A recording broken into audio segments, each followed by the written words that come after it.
In today's video, I'm going to teach you how to make your Reddit account NSFW in 2024. If you want your Reddit account to show mature content, the process is actually very simple once you know where to look.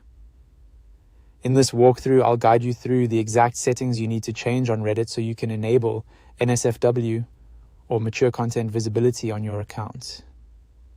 Make sure you're already logged in before you begin, since this setting is tied to your personal profile preferences.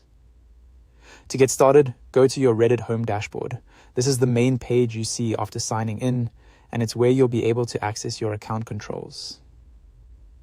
If Reddit opens on your feed or homepage, that's perfectly fine. You're in the right place.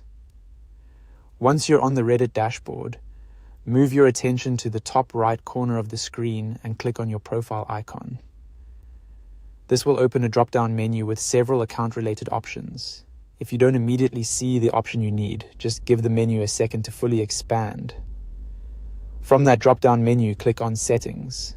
This is where Reddit stores the controls for your account, including privacy, display, and content preferences.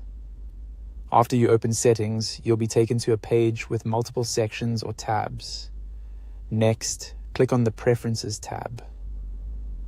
This area contains the options related to how content is shown on your Reddit account. It's the section you'll need for adjusting mature content visibility. Once you're in Preferences, look for the Content section. Under that section, find the option labeled Show Mature Content. Next to it, you'll see a toggle switch. Click that toggle to turn it on. When enabled, Reddit will allow mature or NSFW content to be visible on your account. If the toggle changes color or shifts position, that usually confirms the setting has been activated. In some cases, Reddit may save the change automatically, so you likely won't need to click a separate save button. Still, it's a good idea to pause for a moment and make sure the setting remains on before leaving the page. And that's it. Once the toggle is enabled, your Reddit account will be set to show NSFW content. If you ever want to change it back, you can return to the same preferences area and switch the toggle off. Thanks for watching, and I hope this helped you update your Reddit settings quickly and easily.